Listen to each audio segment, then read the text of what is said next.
La douleur, c'est comme le ciseau d'un sculpteur, rude et impitoyable. Pourtant, entre les mains d'un maître artiste, elle peut transformer un bloc de pierre en une œuvre magistrale à couper le souffle. Et si votre douleur était le ciseau de Dieu, vous façonnant en quelque chose de plus magnifique que vous n'auriez jamais imaginé, aujourd'hui, nous explorerons comment naviguer à travers les défis de la vie avec foi, en utilisant des histoires et la sagesse biblique pour vous montrer le dessein caché derrière la souffrance. Je guiderai une prière puissante avec vous au nom redoutable de Jésus. Alors, restez avec nous jusqu'à la fin de la vidéo et soyez réceptifs pour accueillir ces bénédictions dans vos cœurs. La vie est faite de hauts et de bas, n'est-ce pas? Nous faisons tous face à la douleur, aux déceptions et qu'aux revers. C'est une expérience universelle qui touche chacun d'entre nous, peu importe qui nous sommes ou d'où nous venons. Mais plutôt que de nous demander pourquoi ces moments difficiles arrivent, et si nous choisissions de faire confiance au plan de Dieu, permettez-moi de partager une analogie avec vous.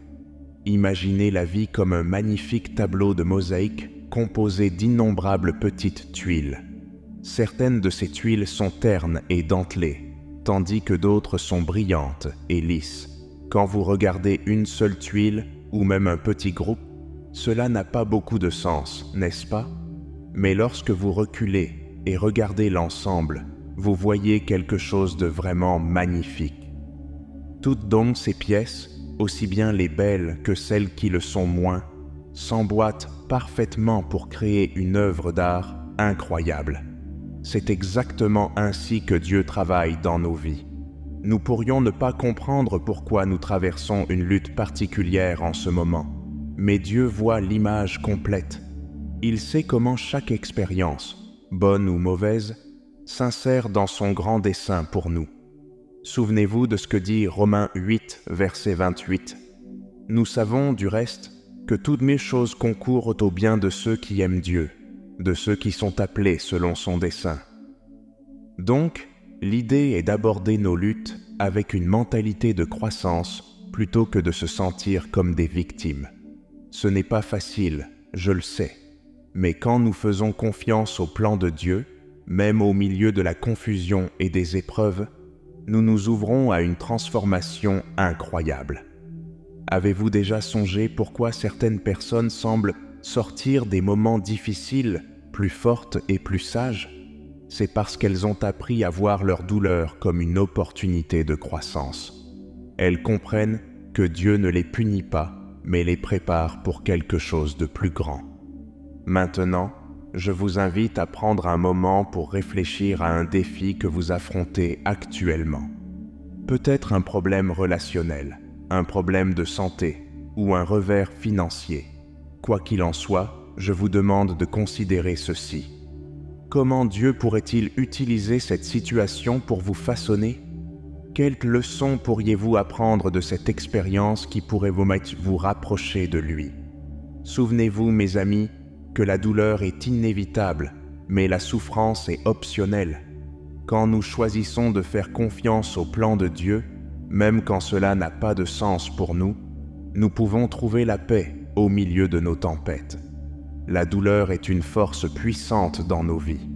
Elle a la capacité de nous façonner, de nous modeler et de nous transformer d'une manière que nous n'aurions jamais cru possible. Mais voici la chose. Le résultat de cette transformation dépend entièrement de la façon dont nous choisissons d'y répondre. Allons-nous laisser notre douleur nous rendre meilleurs ou allons-nous la laisser nous rendre amers? Vous savez, il y a une grande différence entre simplement endurer la douleur et réellement en tirer des enseignements. Quand nous nous contentons de serrer les dents et d'attendre que l'orage passe, nous passons à côté des précieuses leçons et des occasions de croissance que nous offrent les défis de la vie. Mais lorsque nous affrontons notre douleur de front, avec foi et un cœur ouvert, nous nous ouvrons à une transformation incroyable. La Bible parle de cela dans Jacques 1, versets 2 à 3. Considérez comme un sujet de joie complète, mes frères, lorsque vous êtes exposé à diverses épreuves, sachant que l'épreuve de votre foi produit la patience. Maintenant, vous pourriez penser « Joie face aux épreuves, cela semble fou ». Eh bien, ce passage ne nous dit pas d'être heureux à cause de notre douleur. Au contraire, il nous encourage à regarder au-delà du malaise immédiat et à voir le potentiel de croissance. Il s'agit de changer notre perspective et de reconnaître que nos luttes peuvent effectivement fortifier notre foi et notre caractère. Vous souvenez-vous de l'histoire de Job? Job était un homme qui avait tout. Il était riche, avait une famille aimante et était connu pour sa foi inébranlable en Dieu. Mais un jour, tout a changé. Au cours d'une série d'événements dévastateurs, Job a perdu sa richesse, ses enfants et même sa santé. Pouvez-vous imaginer que votre monde entier soit bouleversé de cette manière? Les amis de Job n'ont pas été d'un grand secours. Ils sont venus vers lui et ont essentiellement dit « Tu as dû faire quelque chose pour mériter cela ». Mais Job savait au fond de lui qu'il n'avait rien fait de mal. Malgré ses souffrances immenses, il a refusé de tourner le dos à Dieu. Il a questionné, il a lutté, il s'est même mis en colère, mais il n'a jamais perdu sa foi. Pendant son épreuve, Job s'est débattu avec de grandes questions sur la vie, la souffrance et la nature de Dieu. Et Dieu est intervenu. Il n'a pas donné à Job toutes les réponses, mais il lui a rappelé sa puissance et sa sagesse. À la fin, la foi de Job a été renforcée, et Dieu a restauré tout ce qu'il avait perdu, et même davantage. Son histoire nous montre que la douleur a le pouvoir de nous transformer, mais c'est à nous de choisir si cette transformation sera positive ou négative. Job a choisi de s'accrocher à sa foi, même quand cela n'avait pas de sens, et il en est sorti plus fort. La douleur peut être une puissante enseignante si nous la laissons faire. Elle peut nous montrer notre propre force, approfondir notre compassion pour les autres et nous rapprocher de Dieu. Mais nous devons être prêts à y faire face et à en tirer des leçons, plutôt que de simplement essayer de la traverser le plus rapidement possible. Pensez à un moment où vous avez traversé quelque chose de vraiment difficile. Peut-être avez-vous perdu un emploi, ou une relation s'est terminée, ou vous avez fait face à une crise de santé. En regardant en arrière maintenant, pouvez-vous voir comment cette expérience vous a changé en mieux? Peut-être avez-vous développé plus de résilience ou appris à vous appuyer sur Dieu d'une manière plus profonde. Mes amis, je veux vous encourager aujourd'hui à embrasser le pouvoir transformateur de la douleur.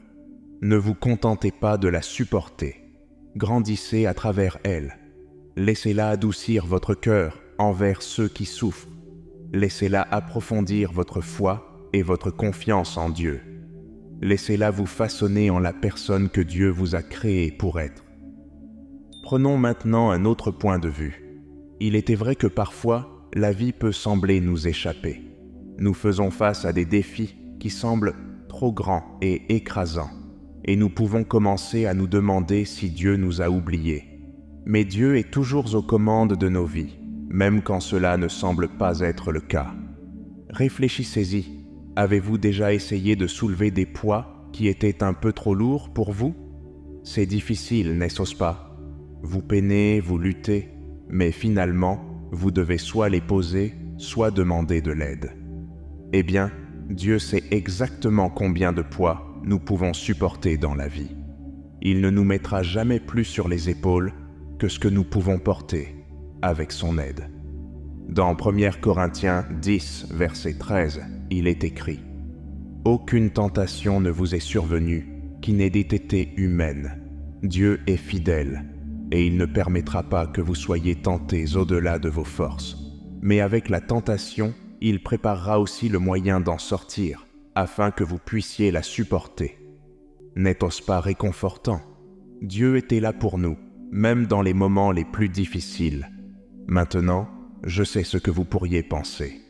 Si Dieu est aux commandes, pourquoi permet-il les épreuves en premier lieu? C'est une question légitime, et beaucoup d'entre nous luttent avec cela. J'aime voir ces épreuves comme faisant partie du plan de Dieu pour nous préparer à notre destinée. Ce ne sont pas des punitions, ce sont des préparations. Permettez-moi de partager avec vous une étude scientifique intéressante. Un groupe de scientifiques a décidé de faire une expérience avec des papillons. Ils ont placé ces magnifiques créatures dans une soufflerie pour voir comment elles réagiraient sans courant d'air naturel. Au début, les papillons semblaient adorer ça. Ils voletaient dans l'air immobile, appréciant visiblement ce moment. Mais quelque chose d'inattendu s'est produit. Au fil du temps, les papillons ont commencé à lutter. Ils trouvaient de plus en plus difficile de voler et ils sont devenus faibles. Vous voyez, les papillons sont en réalité conçus pour utiliser le vent pour renforcer leurs ailes. Sans ces courants d'air qui les poussent, ils ne pouvaient pas développer la force nécessaire pour voler correctement. N'est-ce pas comme nos vies? Nous pourrions souhaiter une vie sans défis, où tout est facile et fluide. Mais comme ces papillons, nous avons besoin de résistance pour devenir plus forts. Les défis que nous affrontons et les épreuves que nous endurons, ce sont comme les courants d'air pour notre esprit. Ils nous poussent, nous étirent et parfois nous épuisent. Mais ils nous rendent aussi plus forts. Alors, comment pouvons-nous maintenir la bonne perspective quand nous traversons des moments difficiles? Tout vient de la confiance. Confiance que Dieu sait ce qu'il fait. Confiance qu'il utilise chaque expérience, bonne ou mauvaise, pour vous façonner en la personne qu'il vous a créée pour être. La prochaine fois que vous faites face à une situation difficile, essayez de prendre du recul et de regarder le tableau d'ensemble. Demandez-vous, que cherche peut-être à m'enseigner Dieu à travers cela? Comment cette expérience pourrait-elle me préparer à quelque chose de plus grand? Ce n'est pas toujours facile à voir sur le moment, mais souvent, nos plus grands défis conduisent à notre plus grande croissance. Souvenez-vous, le plan de Dieu pour votre vie est bon. Il ne semble pas toujours bon sur le moment, mais il voit la fin dès le commencement. Il sait exactement ce dont vous avez besoin pour devenir la personne qu'il vous appelle à être. Alors, ne perdez pas courage quand les choses se compliquent. Au contraire, embrassez ces défis. Laissez-les vous renforcer, tout comme le vent renforce les ailes d'un papillon. Dieu n'aime pas nous voir souffrir, mais il sait que parfois, c'est nécessaire pour notre croissance. C'est comme un jardinier qui taille une plante. Le processus peut sembler dur, mais il est fait avec amour dans le but d'aider la plante à devenir plus forte et à produire davantage de fruits.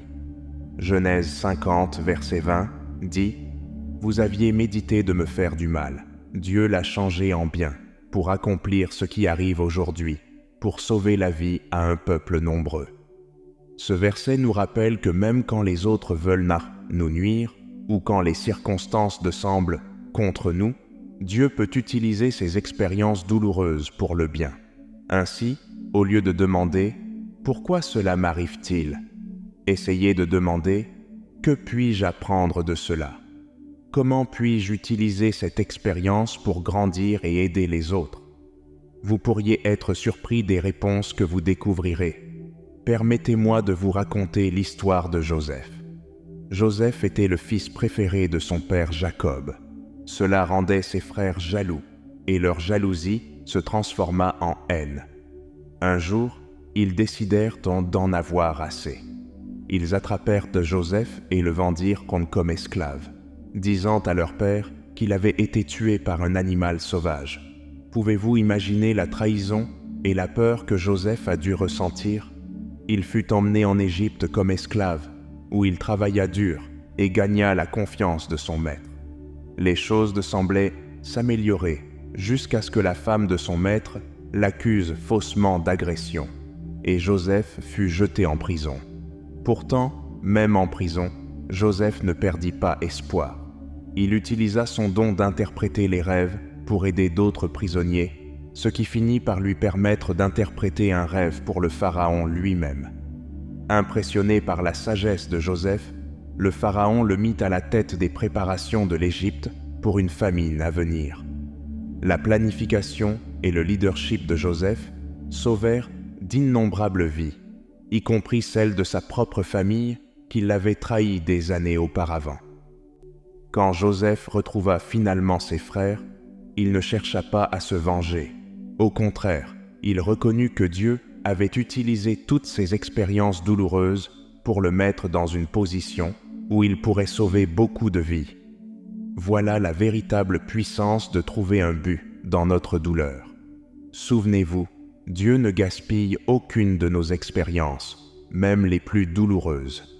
Il peut utiliser chaque larme, chaque déception et chaque revers pour nous façonner en les personnes qu'il nous appelle à être. Alors, ne perdez pas courage quand les temps deviennent difficiles.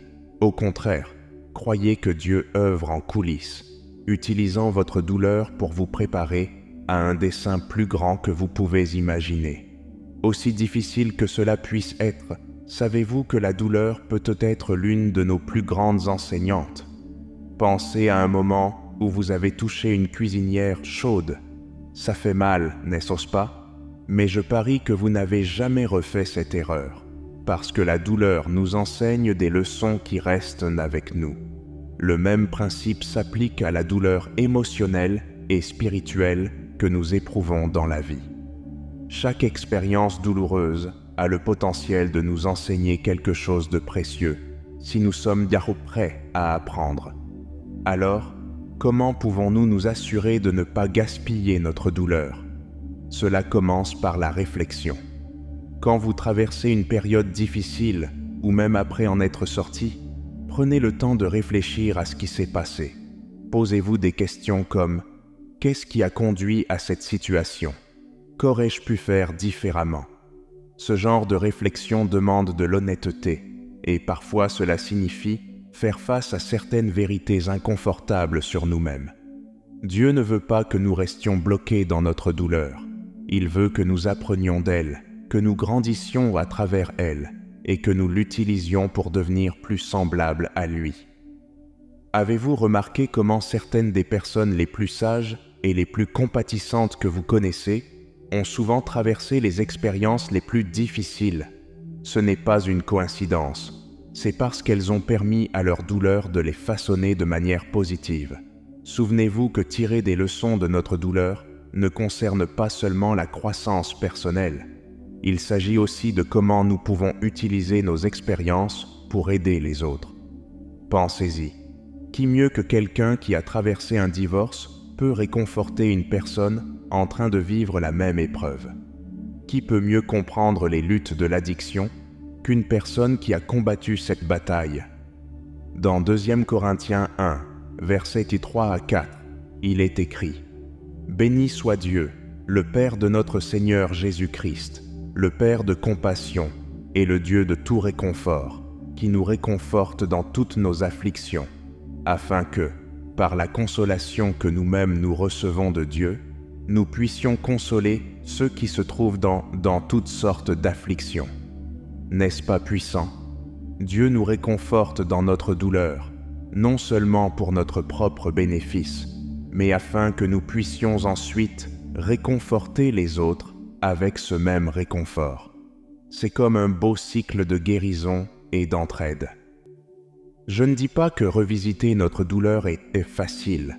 Il peut être difficile de rouvrir ces vieilles blessures, mais quand nous le faisons, quand nous permettons à Dieu d'utiliser notre douleur pour un plus grand dessein, nous commençons à voir un sens dans notre souffrance. Nous réalisons que notre douleur n'a pas été vaine, mais qu'elle est utilisée pour apporter du réconfort et de l'espoir aux autres. Parfois, la douleur ne fait tout simplement pas sens. Nous regardons notre situation et nous ne comprenons pas, pour la vie de nous, pourquoi nous traversons une période si difficile. C'est dans ces moments que faire confiance au plan de Dieu devient vraiment difficile, mais aussi très important. Avez-vous déjà fait une randonnée où le sentier semblait vous éloigner de votre destination? Vous avez peut-être eu l'impression d'être perdu ou confus, mais le guide connaissait exactement où vous alliez. Parfois, la vie avec Dieu peut ressembler à cela.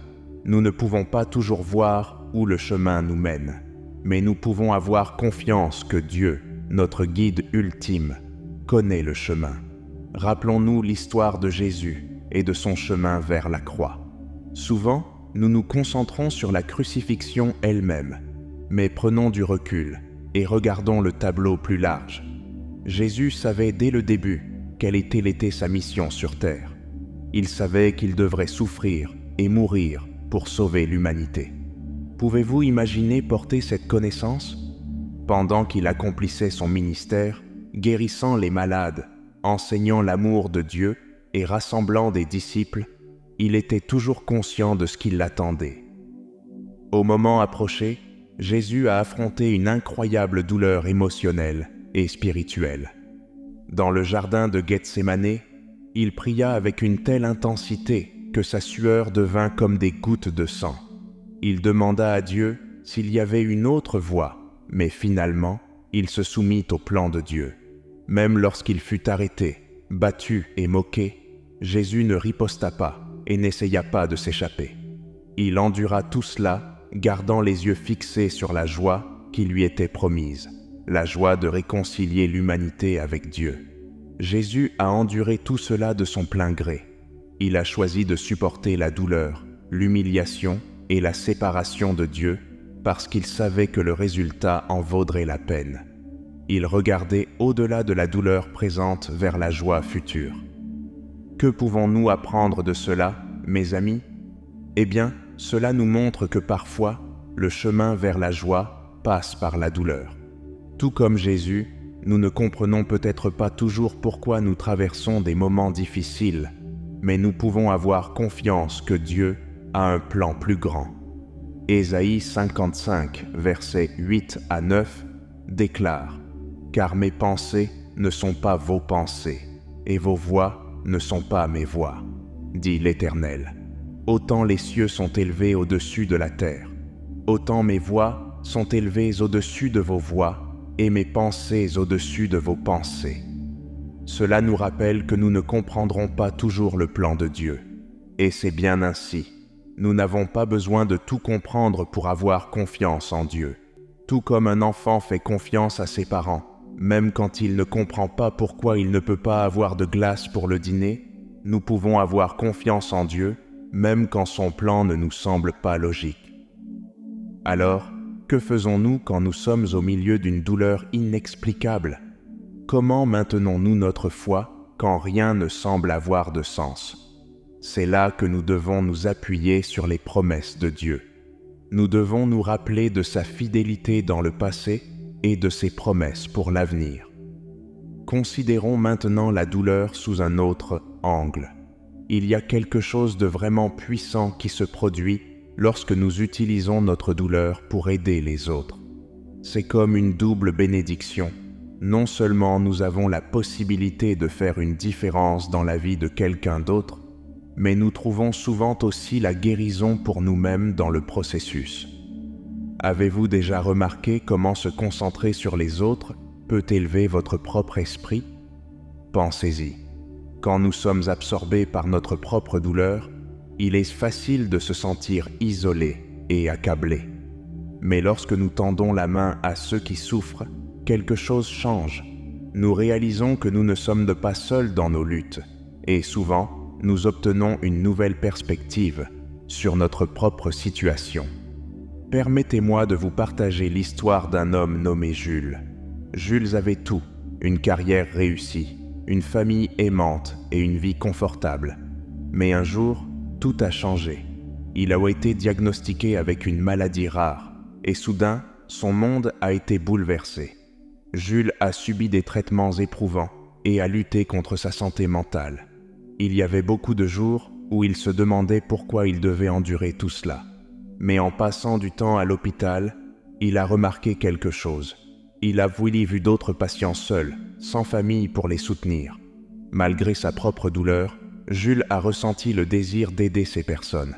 Il a commencé à passer du temps avec eux, partager des histoires et offrir des mots d'encouragement. Au fur et à mesure que Jules continuait à tendre la main aux autres, quelque chose d'incroyable s'est produit. Il a découvert que les jours où il se concentrait sur l'aide à ses compagnons patients, sa propre douleur semblait plus gérable. Il avait encore des jours difficiles, bien sûr, mais il avait trouvé un but dans sa douleur.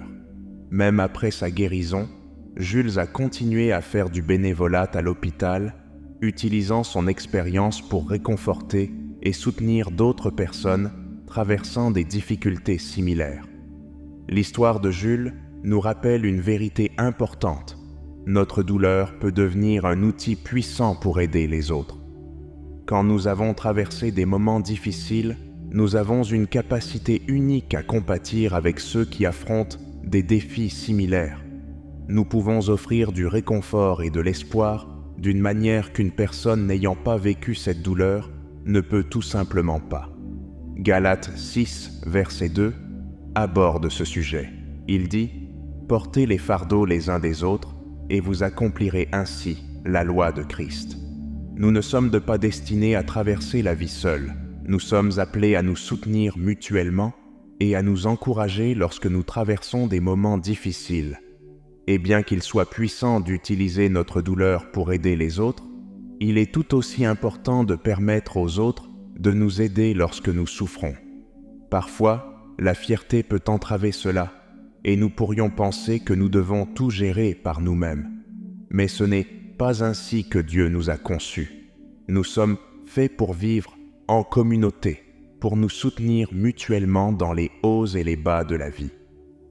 Alors, je veux vous mettre au défi aujourd'hui. Cherchez des occasions d'utiliser votre douleur pour aider les autres. Cela peut être aussi simple que de partager votre histoire avec quelqu'un qui traverse une lutte similaire. Ou cela pourrait signifier offrir bénévolement votre temps pour soutenir une cause qui vous tient à cœur. Quoi que ce soit, ne laissez pas votre douleur être vaine. Utilisez-la comme un outil pour apporter espoir et guérison aux autres. Maintenant, à tous ceux qui entendent de ma voix, poursuivons le réconfort et les conseils que seul notre Seigneur peut offrir. Priez avec moi pour accueillir la grâce qui accompagne cette prière sincère. Seigneur souverain, nous sommes ici aujourd'hui pour reconnaître que tu es la source de tout ce qui est et bon, et nous te louons pour ta fidélité. Nous te prions pour la capacité de voir notre douleur à travers tes yeux. Aide-nous à comprendre que nos luttes peuvent être des occasions de croissance, de fortifier notre foi et de développer les forces dont nous aurons besoin pour le futur que tu as prévu pour nous. Seigneur, nous reconnaissons que la vie n'est pas toujours facile. Il y a des moments où nous faisons face à la douleur, à la déception et à des luttes qui semblent accablantes. En ces moments, aide-nous à nous rappeler que tu es toujours avec nous, nous guidant à travers chaque tempête. Donne-nous la force de faire confiance à ton plan, même quand nous ne le comprenons pas. Nous prions pour notre communauté de croyants. Aide-nous à porter les fardeaux les uns des autres, à nous soutenir mutuellement dans les moments de besoin et à célébrer ensemble dans les moments de joie. Rappelle-nous que nous ne sommes pas censés parcourir ce chemin seuls, mais à nous élever les uns les autres dans l'amour et l'encouragement. Nous prions pour ceux parmi nous qui souffrent en ce moment, pour ceux qui luttent contre la maladie, affrontent des difficultés financières, font face à des relations brisées, ou pleurent la perte de leurs proches. Console-les, Seigneur, et rappelle-leur ton amour infaillible. Aide-les à voir que tu œuvres toutes choses pour leur bien, même au milieu de leur douleur. Père, nous te demandons ta sagesse, alors que nous traversons les défis de la vie. Aide-nous à apprendre de nos expériences, bonnes et mauvaises. Montre-nous comment croître à travers notre douleur, plutôt que simplement la supporter. Donne-nous le courage d'affronter nos luttes de front, sachant que tu es là, juste à côté de nous. Dieu Tout-Puissant, nous te prions d'utiliser nos expériences douloureuses pour nous rendre plus compatissants envers les autres. Aide-nous à reconnaître la douleur chez ceux qui nous entourent et donne-nous le courage de tendre la main et d'offrir du réconfort. Nous te demandons aussi ta touche guérisseuse, non seulement la guérison physique, mais aussi la guérison émotionnelle et spirituelle. Répare nos cœurs brisés, restaure nos âmes fatiguées et renouvelle nos esprits. Aide-nous à trouver le repos et la régénération en ta présence. Père, nous prions pour ceux qui font face à une douleur inexplicable, pour ceux qui se demandent pourquoi ils traversent des moments difficiles et luttent pour voir ton dessein. Rappelle-leur ta fidélité dans le passé et tes promesses pour l'avenir. Enfin, Seigneur, nous te demandons d'utiliser nos vies comme témoignage de ta bonté et de ta fidélité. Que notre réponse à la douleur et aux épreuves guide les autres vers toi. Aide-nous à faire briller ta lumière dans ce monde, apportant espoir et amour à ceux qui nous entourent. Au nom de Jésus, nous prions. Amen. Nous espérons que vous vous sentirez mieux après avoir entendu cette prière. Veuillez cliquer sur le bouton j'aime de la vidéo et vous abonner à notre chaîne si vous souhaitez nous soutenir. Et si nous restions sur cette voie inspirante et pleine de foi, pour ce faire, cliquez sur la vidéo qui s'affiche sur votre écran.